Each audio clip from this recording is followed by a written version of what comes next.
And welcome to another exciting episode of The Energy That Surrounds Us. I'm your host, Michael.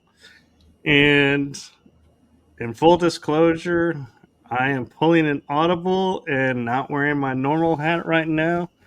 I'm going to wear my Bucky's Santa hat for a little while, maybe the whole episode. Just decided to have a little fun, lighten it up a little bit. And tonight, I have a very special guest who I have been so excited to have on the show. I met her on LinkedIn, and I think you all are going to have so much fun listening to her and all the information she has to share. And I could go on and state her entire bio, but I feel like I won't do it any justice. So I'm going to turn it over to my guest to introduce herself. So I give you the one, the only magnificent Madel Niff. Thank you, Michael. I'm glad to be here. Thank you for having me. Yeah, um, I don't know. Um, I think that starting by the latest project I'm involved on, I am the founder and CEO of At and Wonder. It's upcoming social media that will support the niche of ufology, interdimensional phenomena, and all that. I'm also a remote viewer, an author. I published this year a children's book, Whispers of the Starry Night. You guys can check on that. I don't know. I dabble a little bit on the arts of a little bit of alchemy, mysticism, and what involves spirituality in order to help me to understand better about this interdimensional reality that is actually our reality, but it hasn't been taught to us that way. So I openly decided to mix that with some physics, and that's so on give some ground for the work I'm doing. So, alchemy, that's a term that I've heard described quite a few ways. What is the way you describe it, and how did you get started in it? That's a very good question. Um, Alchemy, it is just not just is that is the art of changing any element to any other. So um, alchemy, for example, is like Isaac Newton was an alchemist. So he was a mathematician and in between other things. For me, I got into that was actually somewhat by accident or not. Growing up, I always had this spiritual side very present, very, you know. So one thing I guess took me to other, and the alchemy on my personal practice has been in a way that has helped me to understand myself and the bio life, because there is not biological life in a way. But it helps me to understand my space and how I can integrate better and make the experience of being here and alive um, more enjoyable. That makes sense. At least I see that way. It does, actually, and I gotta say, I'm kind of curious when you say no biological. What exactly do you mean? Because I'm like, I know that like a lot of people will say like our bodies are shells for our spirit. Is that what you're meaning by non-biological? Yeah. So by experience, I've encountered. beings per se that were not somewhat biological, didn't look like, was more machine like. But yeah, I'm not certain. But there are things that we interact on a daily basis that we're not even aware, that are not how we understand being biological. But in my opinion, everything is actually synthetic. We just understand in a different way. So when you're talking about beings that are mechanical in nature, are you referring to like what we would call extraterrestrial being or a star being, or is it something that you feel like is more like a cybernetic, like someone created like an android or cyborg, and it's like a teaching tool for you?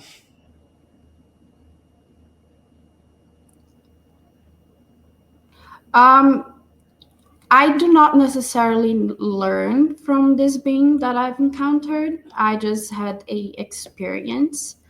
I was actually meditating, and sometimes you can reach thresholds that you can see things in a different way, you can interact things in a different way. And in this specific occasion, this being actually came out of nothing. The way that looked was kind of like, literally like when people mention the fabric, when people mention that, the fabric. So it literally came out of something, out of nothing, kind of like a fabric. Okay. And it looked like, Star Wars. I do No, actually. yeah, I don't know, because not everybody, you would be surprised, could be familiar. Anyways, so General Grievous, the big android that is almost every. So it Right. looked like that, like very close to that, and it was very big, and I saw it coming out, and then it noticed that I was noticing it. And then the communication that happens is pretty much telepathic.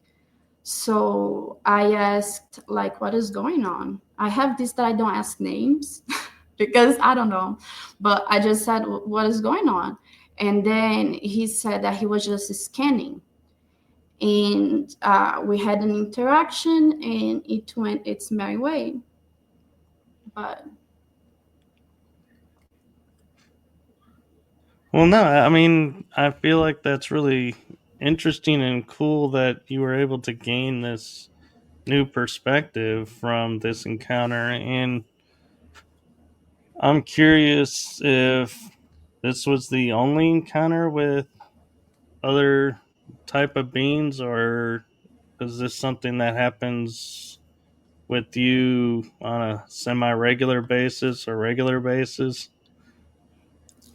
yeah, with that specific kind of being, yeah, was the first and last time for now. But encounters with different kind of intelligence has been my entire life, since I know myself to be pretty much, So yes. what are so what are the encounters like? Is it just you go to sleep and you find yourself in their world, or do they come to you, or Um, Most part of them, that it happens when I'm wide awake, which um, I don't know. But I did have experiences, out of body experiences as well. But how it happens is very, because the thing is, I grew up back in Brazil. I was born and raised in Brazil. It's been about 10 years I've been here living in US. But the culture we have there is pretty superstitious. We are pretty open with spiritual practices. So in the same group of friends, you can have somebody that practices African rooted religion, an evangelical person, and a Catholic, and all that. We don't have this. It's pretty open and normal. So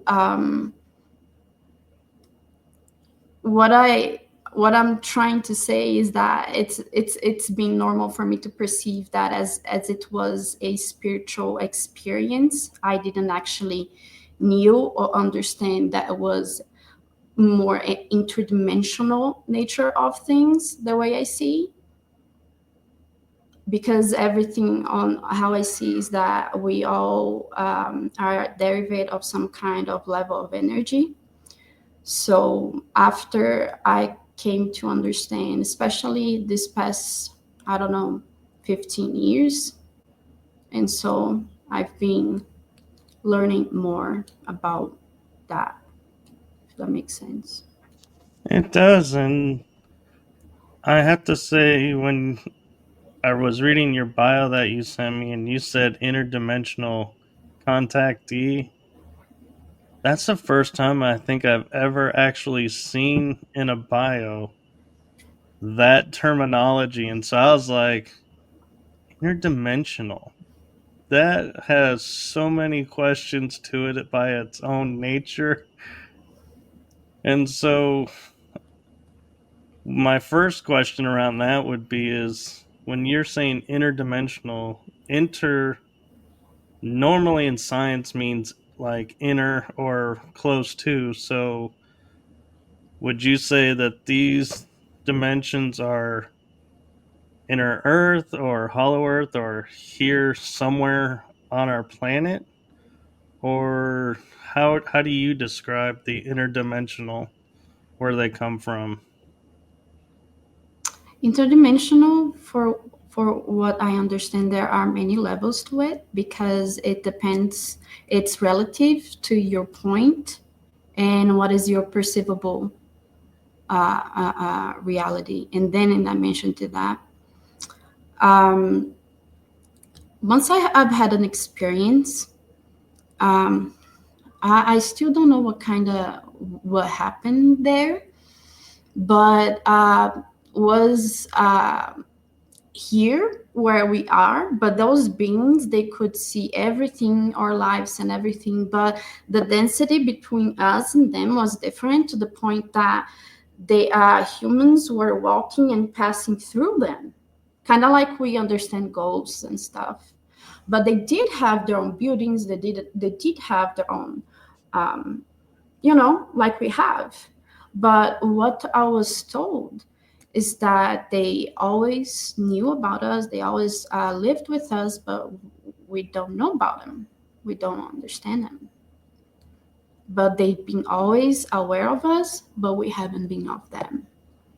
And it was coexisting. So I understand that, as far as dimensional, it has a lot to do with density. But when it comes to places like you mentioned in Earth, I think that is also dimensional, but in a different way. But because it depends on material layers of what is bottom, what is up. I don't know how to explain.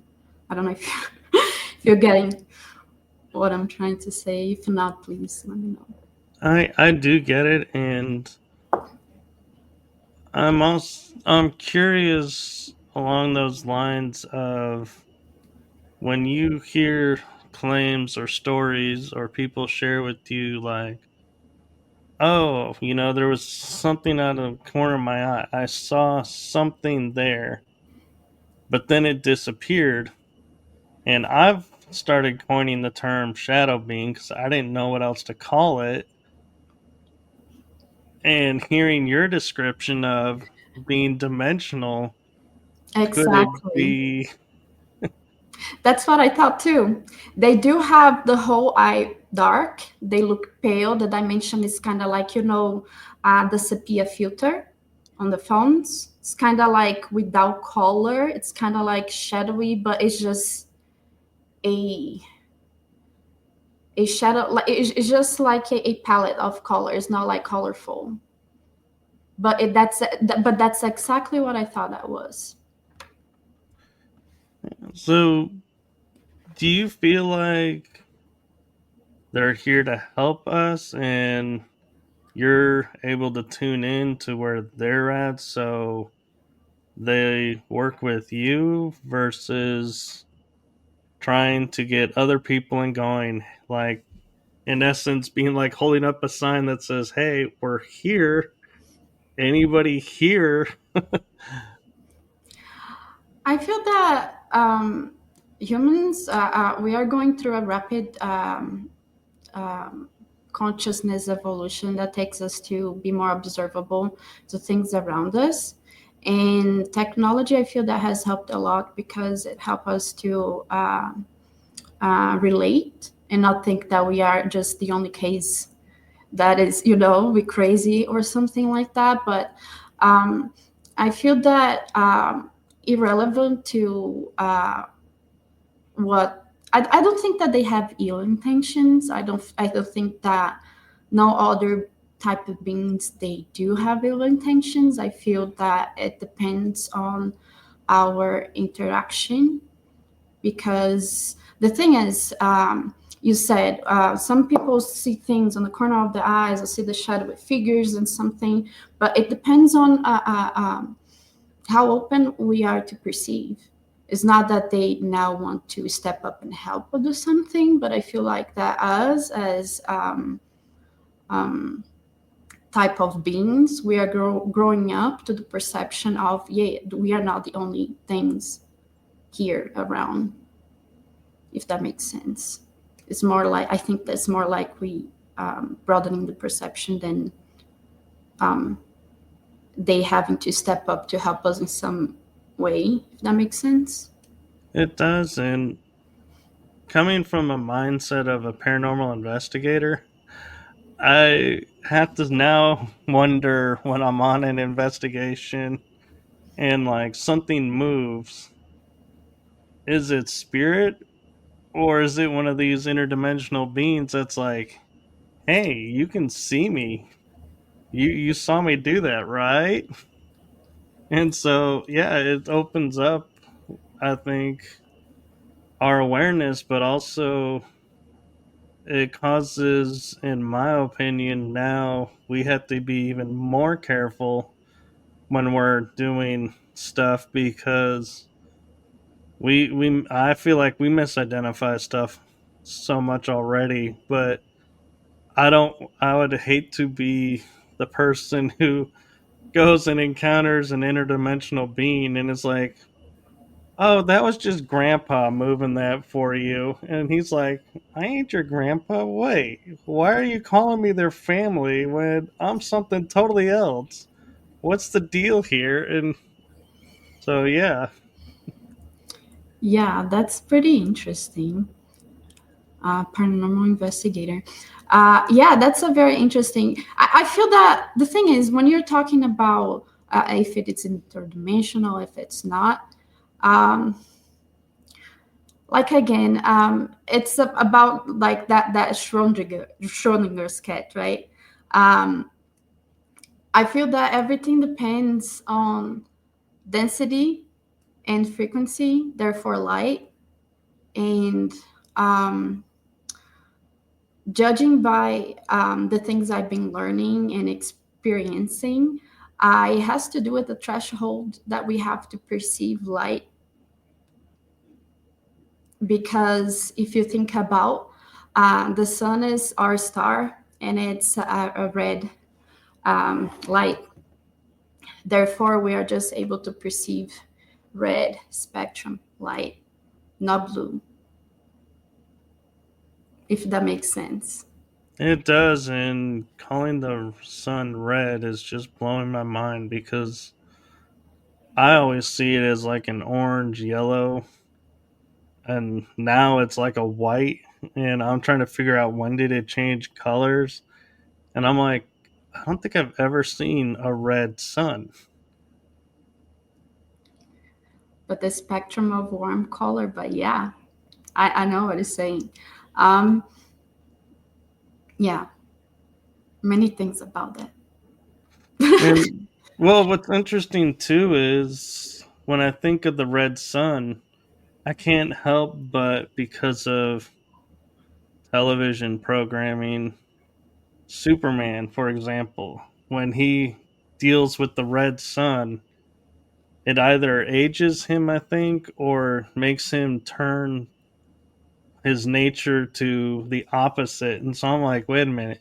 If we're in a red sun, what is this red sun doing to us that our normal sun isn't doing? Or have we always been under the red sun and we're illusion that it's a yellow white sun? I mean, like red as per light spectrum, as far because we are capped to see certain spectrum of light. For example, purple is just a fusion from red with blue. It's not an actually existent color. Like very curious, but it is what it is. That's Google it. Right. Same thing with green Google. is blue and yellow mixed makes green. But it's how we see in how to explain in contrast with the red light with the blue. I don't know how to explain. It's how we see the frequencies because each Yeah, color has its own frequency. but it is a thing. That's how we perceive purple. And that's probably explains why there's so many different shades of it. Like people will call lavender and lilac purple, and I'm like, no, it's not. It's Purple, lilac and lavender.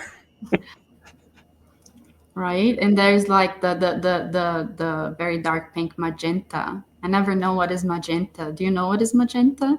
Magenta is a deep dark red, but I don't know what color goes into it to make it. But like, see, you said as a deep dark red, but like I knew that I thought that was a deep dark pink. There might be some pink in it. Magenta is like just a shade off of maroon. So how do you see maroon? And that's a question because you see different than I see. The same way with smells and taste. Did you know? Oh yeah, Yeah, it's interesting. How does it is. smell? It's fascinating, and I'm looking at it like I'm thinking the grass being green. I'm like, but what color really is it? Because like you're saying, green isn't a color. It's a No, fusion of two colors. not green, purple. It's how we see the spectrum of the red light with the blue. Pretty sure. Wow, I'm like getting so mind blown right now. I'm like, wait Yeah. a minute. Okay, let me check my facts. Oh, I'm not disputing it. No, but now I was like, yes, because I saw. It's like, yeah. But yeah, many But interesting things about it. yeah, and so do you? I'm wondering with all your experiences of being interdimensional contactee, an active experiencer, remote viewing, do you feel like because they showed you this different spectrum that somewhat activated these abilities within you, or do you think you had them before and they maybe just enhanced or made more aware of them? That's a very interesting question. I feel that some things are abilities and abilities you can learn. Anybody can learn an ability like remote viewing. It's not something hard like to do, but I just came to know that remote viewing was remote viewing after I was doing it and I didn't know. Because since I'm little, I remember that I've been taken places by those other people, and they've been teaching me things.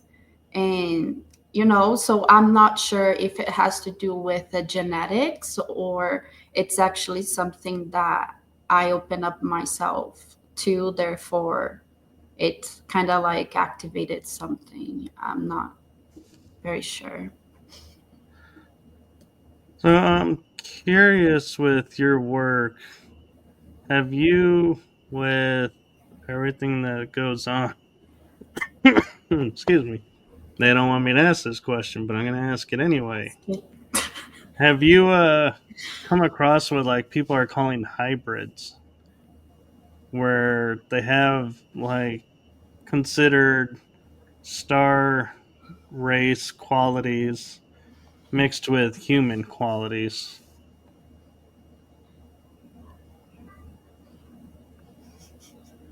Yeah.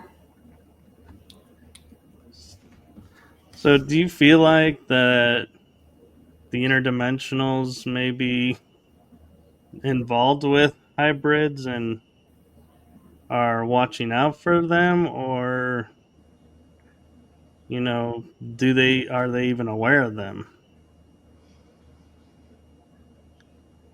in your opinion? All right.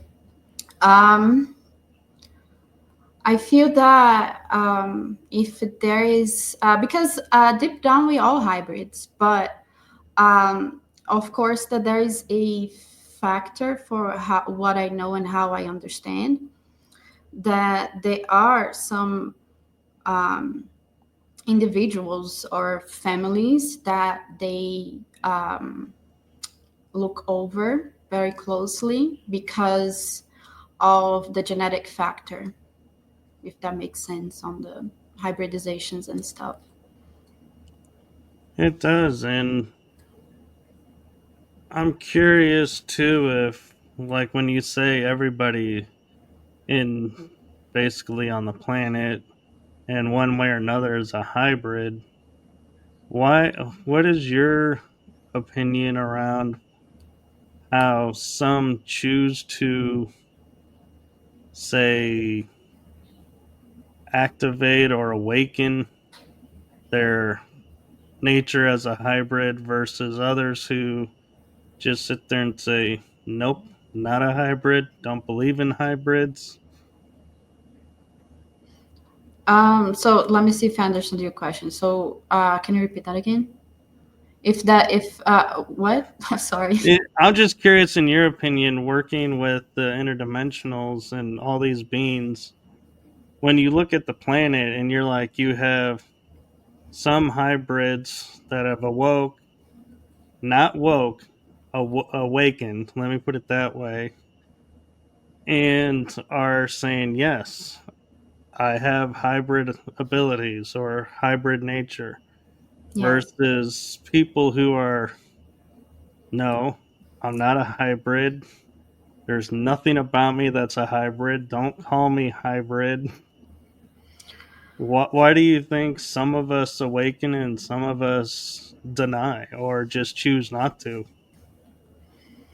So, for example, something that I learned with one of my LinkedIn um, colleagues is that for you to get, for example, a specific genetics of a certain plant, it takes over 2,000 plants for you to reach that result. So, certain people, they might be, um, the genetics might lean more towards, let's say, the terrestrial human nature than so much more, like so much so the other side. Because if you see everything, is duality, the poles and everything. So like some people are more linked towards one side, some might be the other. But for what I know, hybrids, they are in constant learning, constant visitations, constant even, let's say, upgrades, genetic upgrades, per se. So I feel that in that way, a hybrid might differ that way than a per se normal person, if that makes sense. It But does, and I'm also curious with the science and how science has always tried to dictate like beliefs, and that's like a fine line between like religion versus science, and both are fighting for ground, I think, to have a understanding, so to speak, of the universe. But I feel like hybrids, are kind of the in betweens that are like breaking the mold and teaching the new science and new belief systems.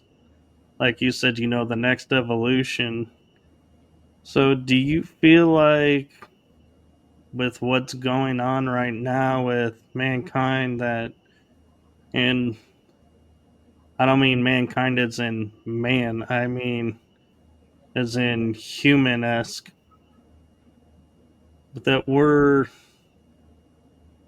somehow being activated to go to this next level, or are just those who you feel like have the genetic strain going through them will be the ones to go on, and those that don't, there'll be like another awakening for them, or does everyone awaken at the same time?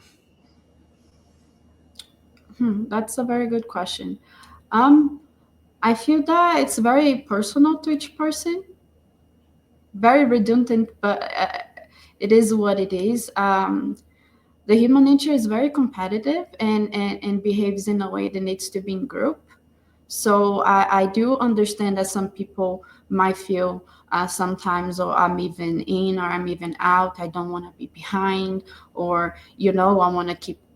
But, like, honestly, there is no such thing, because it's more into, because the thing is, I cannot do the understanding work for you the same way you cannot do the understanding work for me. And it comes from perception, the awakening thing, I feel. So the role of hybrid is pretty much to work as an antenna, because there is some frequencies that a hybrid might directly receive because of code, because everything is code. So if I do have that code that I can get the radio, I do work as an antenna for people around me, because I do pursue as well your code, if that makes sense. I feel I do know, I feel hybrids, and it's the same. The experiences are pretty much very similar. The way that they I learned was that everyone on their own way and understanding um, will come to um, a perception on their own pace, on their own line, if that makes sense. There's no race for the awakening, because there's no such thing as this timeline for you to reach certain threshold, if that makes sense, because your soul, let's say like that, it is eternal. So there's no actual competition to reach a certain, is things should happen organically, in a way that your soul will not forget, will reach a point that you will get what they call eternal life, right? That's the term that they used to tell me, explain. So the eternal life is when you don't forget. No, and I think that's good because a lot of people right now are saying The reason why I was asking is they say, oh, we're in the time of the awakening and we need to get the masses to awaken so that this can happen and that can happen. And it's like, I feel like those of us who are already started or already well on the process are like, why do I have to wait for these people who just don't want to, so to speak? And I like how you say everybody does it on their own. There is no mass versus, needing so many people to then all of a sudden it's like, boom, we're there. We've met that quota. Yeah, I feel that sometimes people might refer to, oh, let's together think about a unified purpose to achieve certain things. I do believe that energy manipulates reality and matter. So that can be very accurate and very true for you to have a higher conscience of what you're doing, how to project that to your perceived reality. But as far as any kind of salvation or any kind of,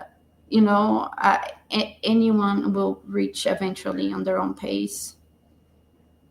And are you familiar with the astral plane?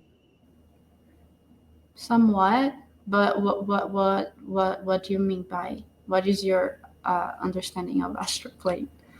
The astral plane, in my opinion, is like reality. That's where we're free to be who we truly are and can travel to different worlds, different. We can be in space. We can wherever you can imagine. Basically, you can have happen and experience there.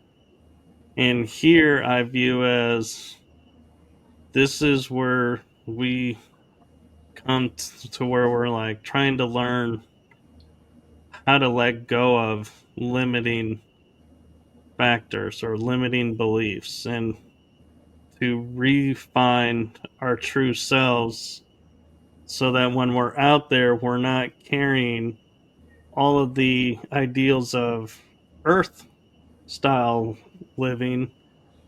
That when we're out there, we're like, okay, we're doing an energy living. So we're not going to have the like quote unquote God complex that everyone talks about, going, oh yeah, you get so much freedom, you're like a god. It's like, no, you're not like a god, you're your divine true self. So yeah, that's not something to fear. And so my the reason I asked is your work with the interdimensionals and your background. I've Like for my instance, I could go into the astral plane real easy. I have friends who are like, it took me 2 years of guided meditations to figure out how to get into the astral plane. And some still haven't figured it out. And some, I was curious if it's something to do with the genetics and the science of those who are carrying the line maybe of the hybrids. They can go into the astral real easy and are like, yes, I understand this, I know where this is. Whereas the people who are struggling are those who are like, I'm not so sure I'm this or that, and are denying their true self. So scientifically, are they making it harder on themselves? Or maybe they have a predisposed a perception of what they should do or should see, and they can just not see it, that they have done that already. um, I do know that um, interdimensionals like to work a lot with people with native blood, meaning Native American, not only North but Central, South, but um, it has to have some native blood. One of the explanations of why I received for the hybridization, why there is such thing as hybridization programs and things like that, it's because it's implementing to our reality, pretty much. So we cannot see, or we cannot interact with that doesn't exist. And what does exist is everything that is in our code. For example, the pine trees, they have like with humans, they are, I don't know, I think above 50% compatible as far as DNA, if you have an idea. So I feel that the way that they explained was for them to be able to coexist with us, there has to have a code implementation. So that would explain then why the indigenous native people were so attuned to the earth and could live on the land no matter where they were. They could thrive and survive. It may take a generation or two to adapt, but it would be possible to where the rest of us, so to speak, that were here, we took a lot longer, or we literally took ourselves out of the equation and built systems to make it more bearable. So we didn't learn to adapt. We just learned to say, like, for example, native indigenous lived out in the prairie, on the sun, and in desert. We look at it and go, if I'm going in the desert, I'm taking air conditioning and a I'm gonna fan. There's no die. way I'm going in that desert. And so that's what I'm meaning is they learn to adapt and survive in nature where we said, forget it. We're not going to adapt and learn. We're going to make it easier for ourselves and skip that process. It's interesting, the analogy. Very interesting. But it's so you're just bringing up the fact of also um, why things are so natural for us, even if you don't have a background of living in the wilderness. As far as instincts, bringing the fact of epigenetics, how our genetic code carries behaviors and learning and everything. Um, yeah, but it's interesting. See, I'm Very going to challenge you right there because I view the body has two genetic codes. One genetic code is the lineage of our parents and their parents back to when we first started. But I feel like there's a soul genetic code as well. And so the reason I say that is because there are people who may have Western ancestry who lived in cities. They're always in cities. They have no ties to native, indigenous, anywhere in their lineage, but yet they have the ability to adapt and think just like the native. And so I feel like that's on a soul level. Their soul was a native, possibly in another time, and that code was brought in, and you were able to tap into it and therefore utilize it. And that's why there are people who resonate with it that don't have any actual blood in them, so to speak. So I'm wondering, with your work and with the interdimensionals, have they ever approached that topic of, yeah, there's two different within one, What do you mean? Two different people inside like that two, one two container? different codes. Like Two one different code is codes. on the soul level, one code is on the human genetic, so to speak. Yes, yes. Some people here are here to mix, like you brought up the earth seed with other kind of seed, and that comes with the integration of different types of matter, if that makes sense. Matter. Yeah, it's pretty, yeah, very possible. So I'm wondering, what was it that happened, like an aha moment for you where you sat there and looked at everything going on in the world and was like, you know what? Not only do I need to say write this children's book, The Whispers of the Starry Night, but also to found Eighten Wonder. Very random. Oh, your reaction says there's a story there. Can we have the story? Oh, there is. So I'm a mother of two little girls. They are the love of my life. They teach me things every day, even to be better as a person, independent of being a mother. But I feel that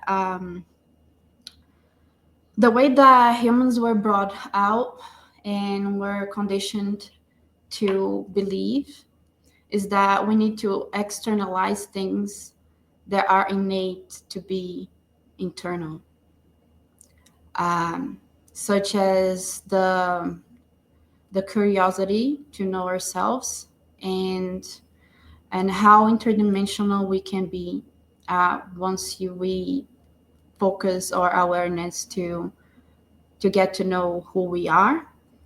And I feel that I was raised in a very indoctrinatory way. And one thing that I didn't want to do with my kids was to indoctrinate them, because there are things that everyone is born with that is just so unique that depending on how we condition them to believe what they are or who they are, we forget. And that can be very damaging.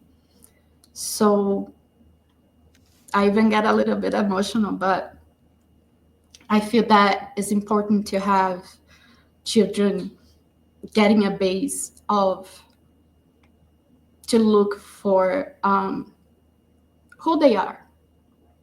You know, I got emotional. I apologize, but Oh no, I totally understand, and if you need a moment, we can take a moment. But I'm kind of in an ironically similar way where I don't have any kids yet. Hopefully someday, but time will tell. But the one thing in my mind is I always, when I'm either dating or contemplating what my children's life would be like, the one constant I have is yes, they're going to learn the way of their mother, but they're also going to learn the way of me and how I was raised. I was like, I don't want them only learning one way to do things. I'm like, no, that's not, like you're saying, that's not the only way. And yeah, I mean, in essence, we're taking the uniqueness and the speciality of each individual person out, and we're just making drones, so to speak, of this is the way you're going to be. This is because this is what we were told, and it's just going to continue and continue and continue. So I think it's really cool that you saw that and was like, even used the term indoctrination. It was like, no, we're not going to indoctrinate the kids. We need No. to stop indoctrinating. Yeah. And the need for looking to your inner self as well, and how you observing natural patterns is actually learning about the world around you. Because you see, alchemy, going back to alchemy, everything is part of an alchemical process, and results.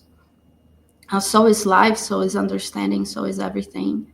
But we just need to kind of focus our awareness on things and observe them, and that way we can know more about ourselves than what we know. And that's the story about Whispers, the book. And about Aten Wonder. The thing is, Aten Wonder wasn't even an Aten Wonder before, because the thing is, I have my little rituals. I have my little connections, interdimensionals. They cannot speak, unfortunately for now, like you and I. Excuse me. But the way that happens with me is through uh, telepathy, is through even electromagnetic some things. I don't know how to say that. When I'm thinking on, I'm meditating, pondering about something, they communicate that way. There's a lot of mix of numbers. It has to do a lot with also the hour that is communicated. So it's magic. It's alchemy. It's, that's once it's a life path. Once you get into it, gets easier to understand things in a way. But Aten Wanda came with the intent of unifying, actually, because we are very um, sparse. We are very, like, we know we have LinkedIn, we know we have other social media platforms, but there is no space that is actually dedicated for that. And I feel that is part of our reality. And we all know that is, but still we face some kind of prejudice or censorship. There is a lot of target on our freedom of speech, and how and what we can show and what we can share. So I feel that with communications that I've had, I felt that was necessary to bring up to awareness a hub that we could get our news, we could get our uh, informations, because as before, like, I didn't have much knowledge of creators like you, like other ones on LinkedIn. I just came to know about that because I went there and I looked, and there's the algorithm thing, but not everybody is as savvy with technology or social medias, and not everybody actually knows about very relevant creators, and people that share valuable information about it. So that should need a point of the people can refer to in order to learn more, in order to get informed, in order to have a safe space that supports um, their experiences and their learning, if that makes sense. It does, and I would like to say thank you for creating that and seeing that was something that was needed and actually dove in and did it. So thank you for that. Thank you. And also, was a way that I thought that we could make it more accessible to know about aerospace technology and these other things, because what we see now, it's not only UFOs but drones, but military aircraft that look very similar to the non-human intelligence ones. So I feel that it's a place that we can actually learn what is going on, have better information, like a collective effort of gathering it, if that makes sense. It does, and that to me is a beautiful thing that I think is needed a lot more of in this world instead of the collective of, look, this is what my parents were taught, so this is what you're going to be taught. And my grandparents was taught if it was good enough for them, it's good enough for you. You don't need to break the mold. And I'm like, yeah, we forget we were all born to break those molds. Yeah. And I know we're approaching the hour. And so, do you have time for a few more questions or do you need to Yeah. run? No, I do have time. It's Okay. okay. I'm curious with your, referencing alchemy and your viewpoint of it. I've read and I kind of go back every once in a while and read Pueblo Coelho, I think or I think that's how Paulo you say. Coelho. Yeah, the book The Alchemist. Is that one that you're familiar with, and that was that like a key for you to understanding? Do you believe I haven't read fully The Alchemist? Do you believe that? I Actually, have. I do because I haven't even fully read it yet. I go back, I get to a certain point, I put it down, and I'll pick it up, and I'll be like, "Oh, let me start here." Then I'll be closer to where I leave off, and I always leave off at the same point. I know.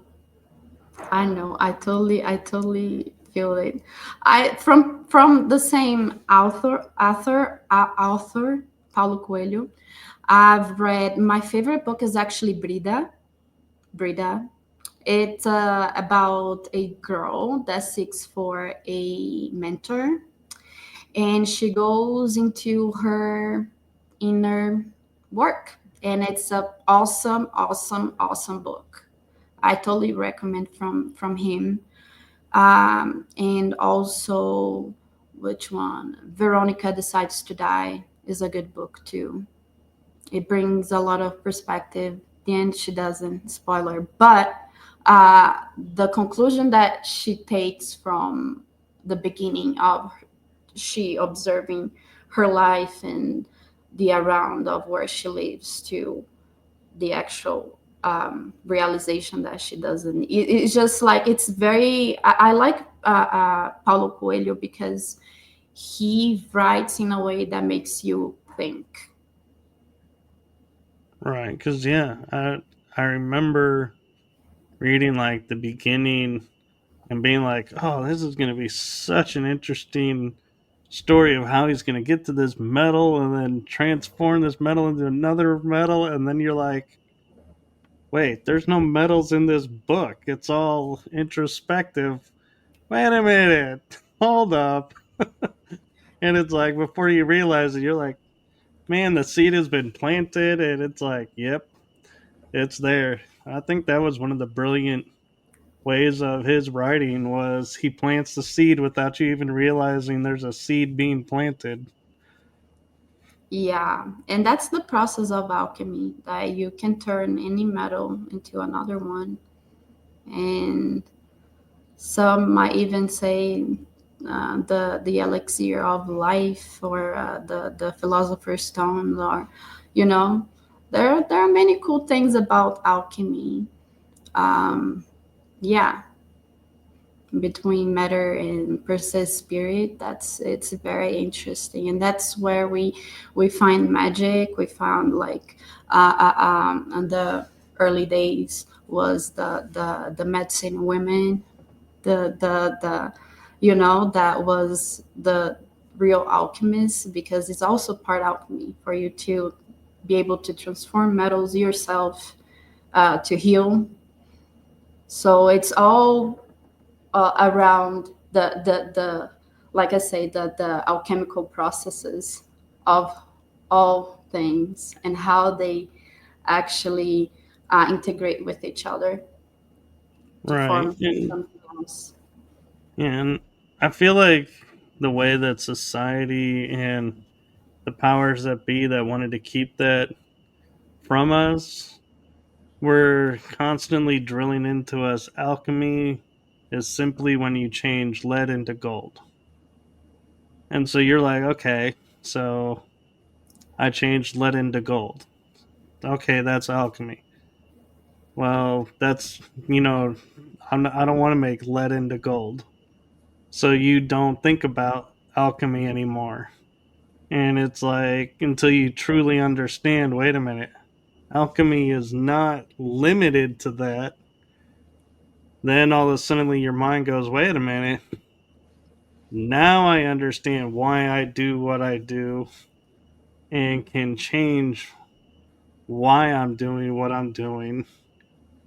And I feel like, yeah, that's, I think, like the first step of the journey is like in The Alchemist is to wake up and realize what you think your goal and what you're pursuing is not actually what you're pursuing, and realizing and starting to tune into what are you really pursuing. But if you see, it is what you're pursuing because it's on the path of the pursuit. Like as alchemy, like we were just talking about, transform lead thin into lead into thin gold and into silver. They all go through a process that they um, evaporate and do things that take off the impurities. And this process is part of the becoming, you know?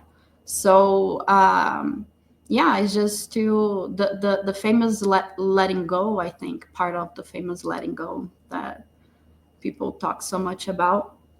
Right. But I was just meaning different, pursuing different things. Is you started with wanting to be the rich guy with all the silver and gold, but realizing as you're going through this, going, wait a minute, silver and gold isn't what's driving me.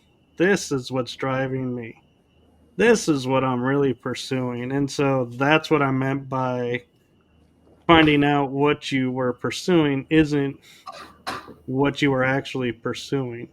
true, I see what you mean. No, yeah, but added the point of perception right there.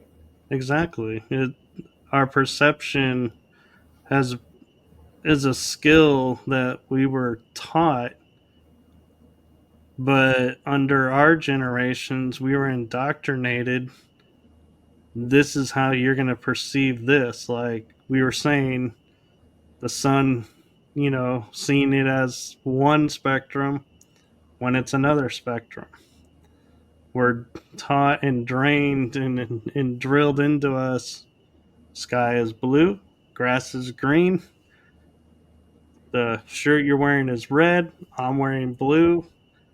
We may not actually be wearing blue and red, and the grass may not be green, and the sky may be, another color, but we've never been taught to question it. We've always been told this is what it is and accept it.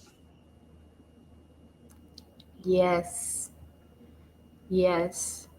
But always, have you realized or just observed that it's always taking our perception to outer something else, so with that, like divert the attention to perceive things like that. It is, and I Yeah. think and I mentioned to you, like when I get to an idea, I'll go to a movie to make it easier. I feel like the movie that brought it home about our perceptions was the movie Contact, where they're talking about is there life out there, and he responds, it's an awful lot of wasted space if we're the only beings around. And I'm like, to me, that's like the biggest, like, eye opening statement that you can make to someone and go, look, we are not the only group of beings in this universe or multiverse. Otherwise, we wouldn't need this vastness around us. We would just need where we are. That's true. But I think that also comes from fear as well. But I do also believe that it is something that I was taught, that we are deprogramming, learning to, I agree. because if you see, we don't fear a house cat, we don't fear a dog, depending on the dog, but generally we don't. But what I mean is that, like, we are just comfortable,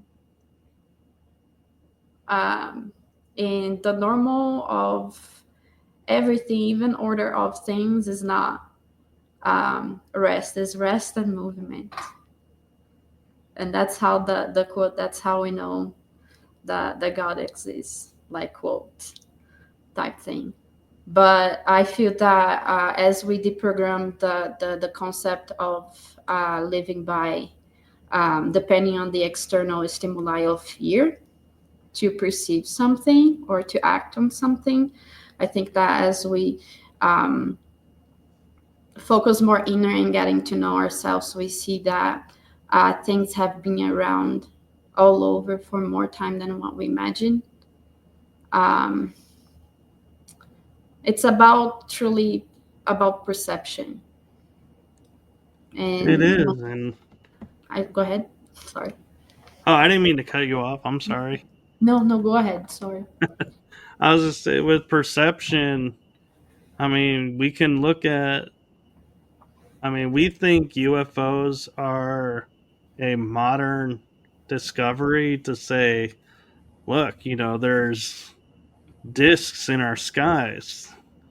But when you go back and look at like a lot of the Renaissance and Dark Age paintings, there are UFOs in there.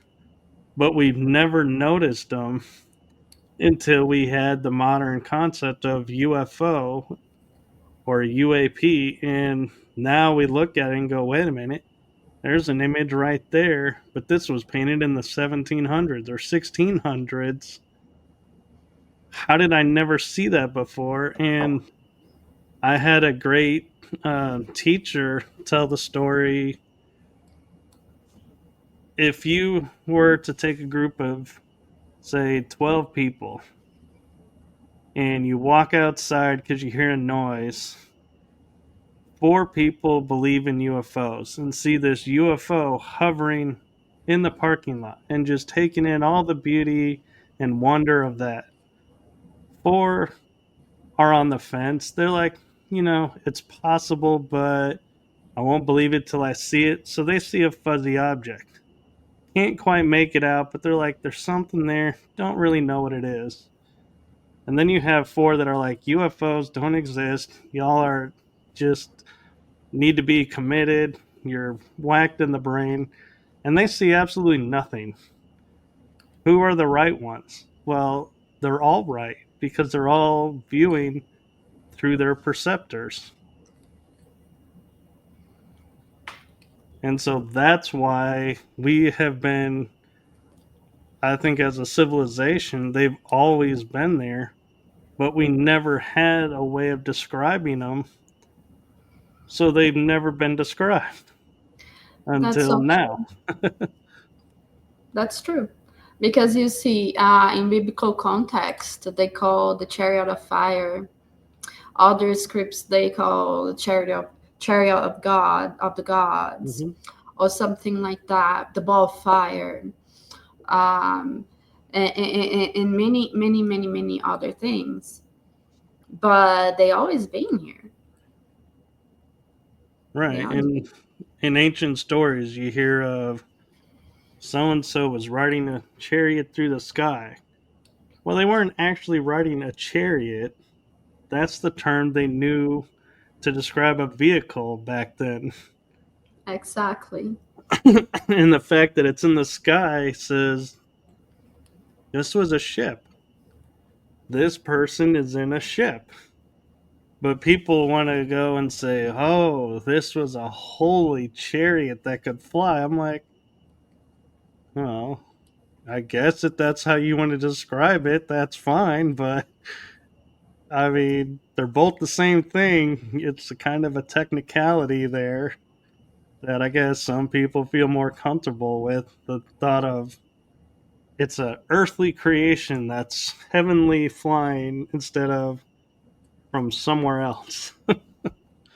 That's so true. I'm not even going that far. Back in 2012, I had a visit, and today I know it was a so-called Anunnaki, but back then I thought it was just a spiritual something because I didn't know how to describe it and what it was. And yeah, simple like and, that.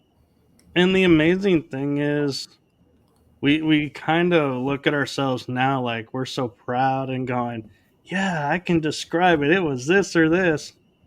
But we still, in my opinion, we really don't know that that's what that was. It's just our mind goes, that's the closest thing that I can go, yes, this is what we saw. So I'm going to call it this until the next stage when somebody goes, oh, this person is this. And we're like, oh, I thought it was this. Nope, it's this. And Yeah, so, yeah, our terms and our visual perceptors, they're always the same. It's just our comprehension is what's evolving. that's true. That's true. And the perception come with it. Thanks the internet. Yeah, the good internet. Thanks the internet. Not the other internet where you can find God knows what under any term. Exactly. No, we're talking Exactly. about the good internet.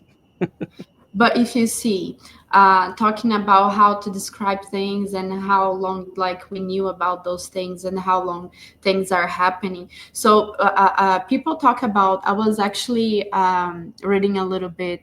I think a couple weeks ago. I just remembered now. Um, how long we came to know that these are this and the technology is technology. But if you see, before that crash with the Roswell UFO, about around 5 years before that, um, our uh, beautiful US already had access to such technology. Oh yeah. Uh-huh. And it was what, 40s, early 40s, I think late 30s, 1940s, 1930s. And it's just curious to see uh, the level of technology that we had, but it's not even all out, or we're not even aware or knowledgeable about those types of technologies and things that helps us understand what they are, if that makes sense. Yeah, there are stories if you listen to the tales of like frontier west, like 17, 1800s. Hmm. There are stories of flying objects and them being like they viewed them as omens. And so they'd say, yeah, we saw this strange burning light go across the sky. And they're like, oh, we knew trouble was coming. And it's like, if you look at it and go, burning light going across the sky, that could be like maybe a craft that was damaged and was on fire. So it looked like a fireball going across the sky. I And don't. that's how they would describe it. Or if they've seen like heat waves around it, like energy fluctuating, they may be like burning image going by. And it's I, like, yeah, we have to take a moment and step back and we have to remember what was the perception level of that time to describe something. That's so true. That's so true. Have you experienced like a UFO already yourself? Just I chilling? have probably a total of 7 or 8 times. That's so cool. And were all those like balls the ones that keeps doing this? Actually, so one was kind of like I'd almost say like cigar shape, but it had something sticking up the top. So it was kind of like, it almost looked like a submarine in the sky. And so I was like, that one was interesting. What color? And majority of them, I would say, are kind of, they look like balls of light in the sky. Okay. And one occasion, I actually got my mother to come out and look at, was there was like, according to my memory and perception of the night, one cloud amongst the entire sky where I was looking over my house at the time because I was visiting her, and I saw like a red flash and a yellow flash, and then I'd see a few more flashes, and I was like, the first thing my mind goes, there's a UFO battle.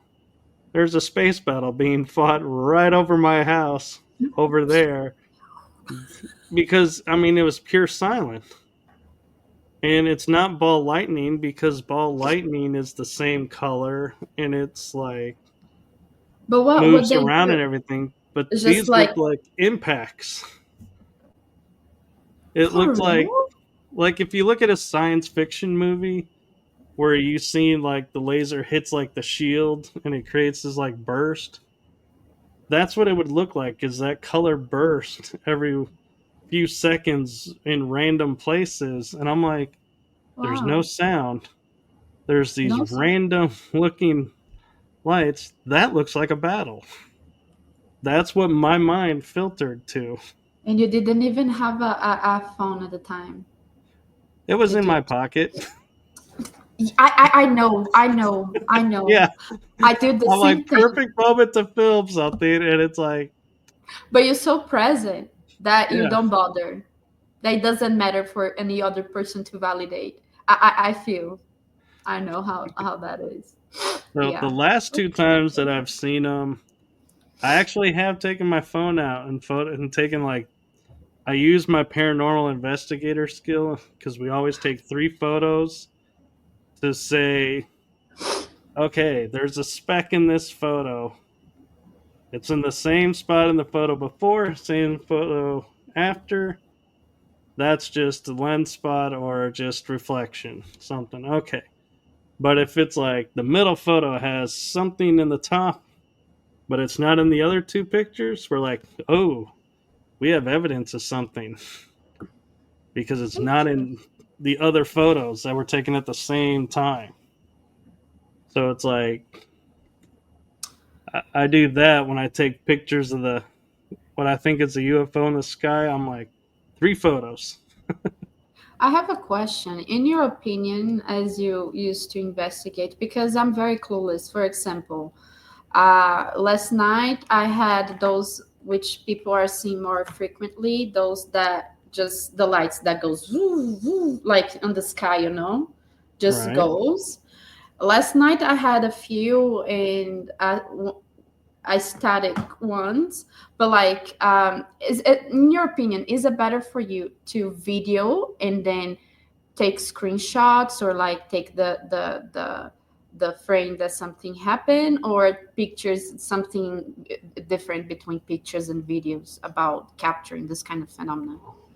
So to answer that question is very complex because if it's something in motion, if you were to take the time to do stills, you're constantly having to move the camera to Yeah. keep it in frame. So you're losing the element of saying this is something. So if it's in motion, I would say film it.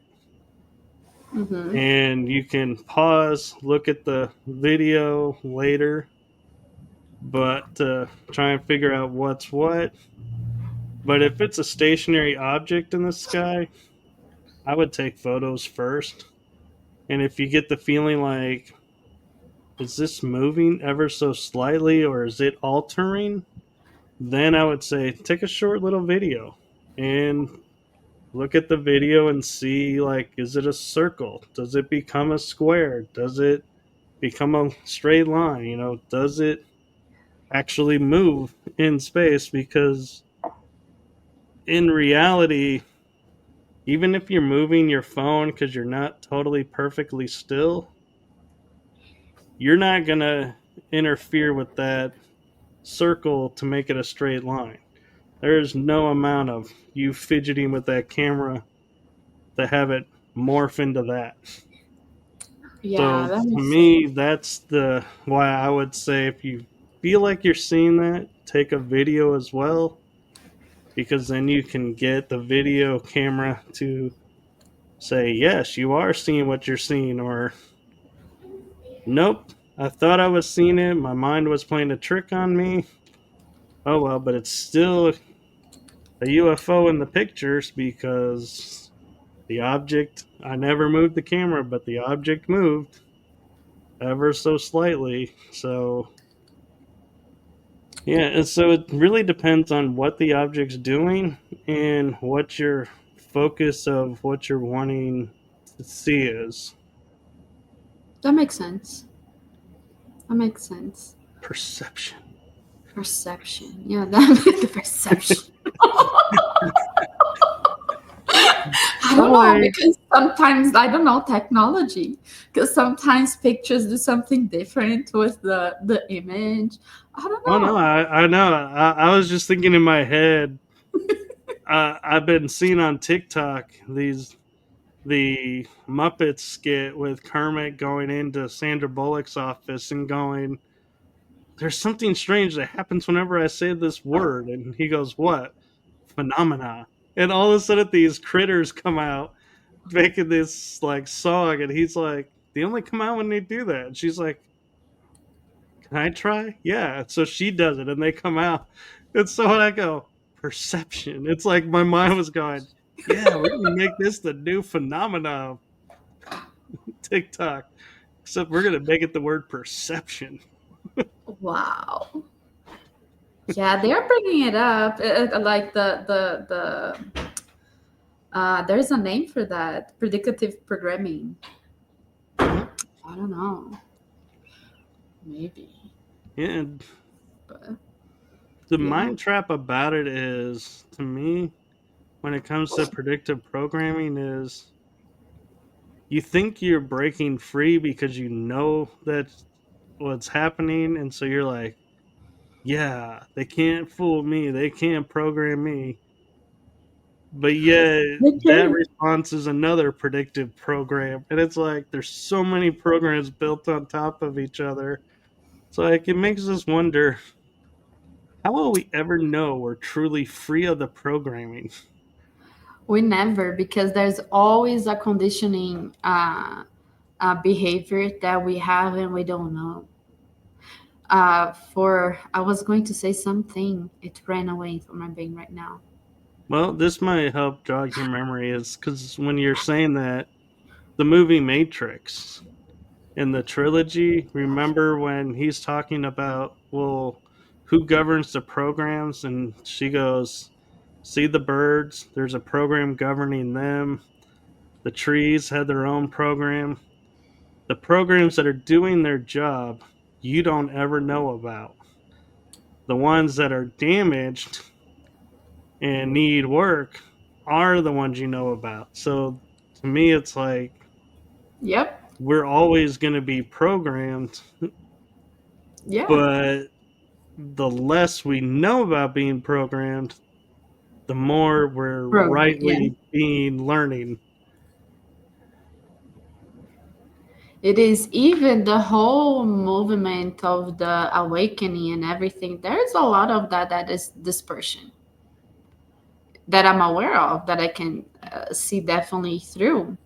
You're talking about programming and how society, like watching TikTok and stuff. I do watch some TikTok sometimes. I was more, but like being very but I do more Instagram now. But the thing is, technology. Technology is good, but it's also something that we need to be to made aware to use. Because, for example, one thing that I was told to be careful about it, because the way that we actually learn things that are not physical is through spiritual. And when we rely too much on other people or other situations, putting a title, a name to what we should perceive is a little bit dangerous. Reason why the more you turn in and learn, try to learn through your own spiritual connections. Of course, it's good to have some, people that are well, have good intentions and everything, but um, we think that we are going through a big disclosure, but what disclosure means, right? To disclose something. And until now we haven't been disclosed anything, but we have been given names, we have been given things to perceive from and through and for. Right. So yeah, just be a little bit careful about it, because when we think that, like you said, we're not being programmed, that's when we are. Right. And a way too to look at the perception is when you look at like a marble slab or a countertop or like a tabletop, and your mind goes and runs your hand across and says, "Feel how smooth this is. This is perfect, totally smooth." You put it under a microscope, it is the farthest thing from smooth. But True. our mind perceives it as being smooth. And so it's like, yeah, our mind's eye, because we were taught tabletops are smooth, that those are smooth, even though they're really not. But then we overlook that possibility. And then sometimes we might even fight to prove that that table is perfectly plain. See, and I Yeah. was just thinking about it, and in another way is we all have been taught perfection is a double edged sword. It's either something that's great when you achieve it or something you'll never achieve. And I'm like, looking at that tabletop or countertop, and your mind saying, yes, this is smooth. This is perfect. Even though it's flawed under a microscope, we still see it as perfect. So, therefore, perfection, I've always thought of, and I just never had an analogy to compare it to. Now I do, is the acceptance of those flaws makes us realize how perfect it is. Even though it's flawed, it's still perfect. So, therefore, when we see ourselves, when we reach our perfect state, we're seeing ourselves flawed, but we're not focused on the fact we're flawed. We just accept we are who we are. Therefore, we've reached the perfect state. Until we realize we don't, we haven't. Well, that's the thing. I mean, look at like Tron Evolution. I don't know. Did you see that movie? No, Well, not there's yet. a What is the name? Tron Evolution. Crone or drone? Tron. Tron. Okay, Tron Evolution. No, but I'll take note. Tron Evolution. Okay. There's a scene in there where I won't give away the movie, but he creates a technological double of himself, so to speak. Hmm. And the job of the technological double is to create the perfect system. Hmm. And he goes face to face with him and he goes, I did what you asked. I created the perfect system. And I won't spoil the movie for you to see what comes of that conversation, but that conversation is another is ties into what you were saying. It's perfect until you see something else and you realize some another awareness. So it's like their answer to that point for you is in that movie. Hmm. Interesting. I'm gonna watch actually after here. I have this ritual every night. I go to the couch to cuddle and watch movies, and yeah. But interesting. I say that for the perspective point of I've had contact connection with some beings that they would be doing this in human containers for learning, and it's something that over, let's say over there, they always do.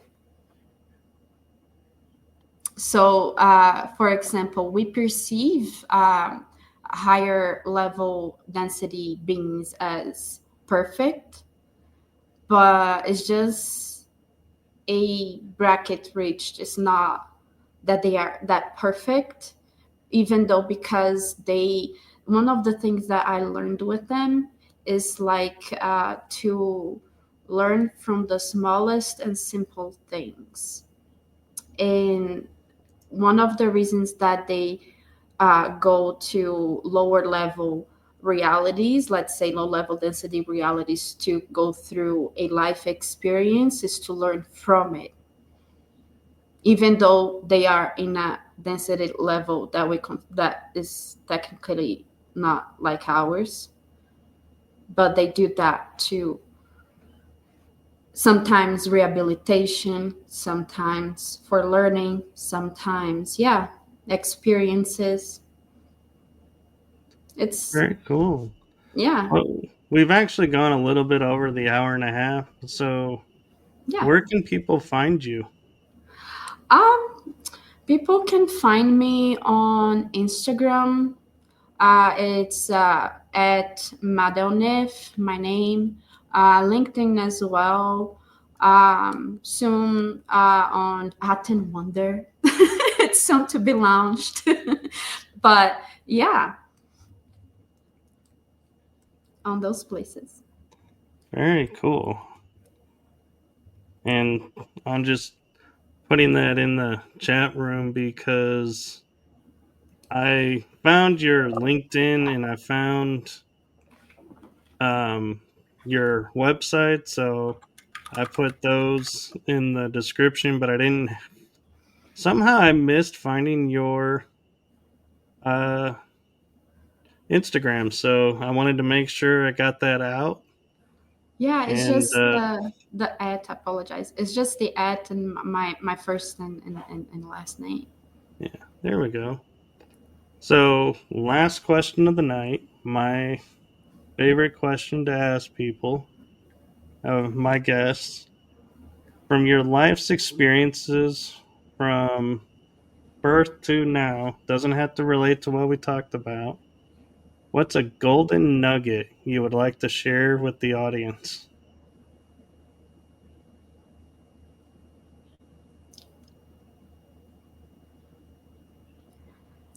To always know that you know nothing.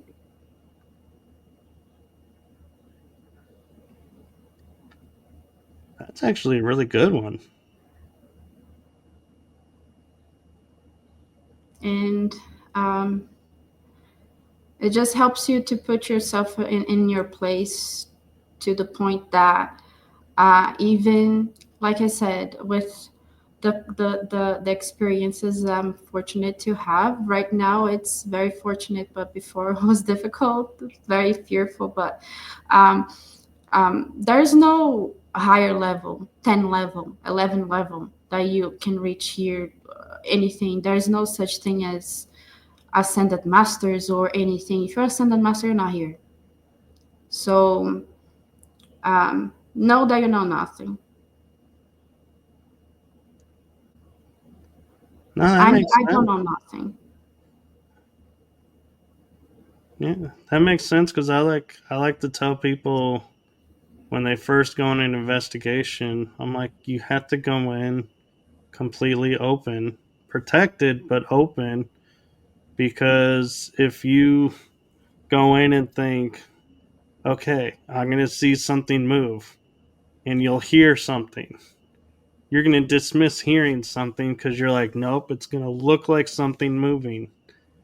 And so you'll miss all these other experiences. So you got to be open to everything. So, yeah, that is truly wise wisdom there. Thanks. That helps keep humble. It does. Because human ego can be really toxic and nobody's free from it. That's why I like to refer to the ego as the earth guide only, because it won't work anywhere else. No, but even though it can be very useful, but it's knowing that you know nothing, really, pretty much. Yeah. Well, thank you, Madel, for being on the show and trusting me to come on and spend this episode with me here. Yeah, thank you so much for having me. That was very nice. I didn't even know I was so nervous. I didn't even know that was going to take more than planned. But yeah, that was very nice being here. Thank you. Well, I'm glad, and hopefully in the future we may see you back on. Yeah, I'd love to. But yeah, thank you so much for tonight.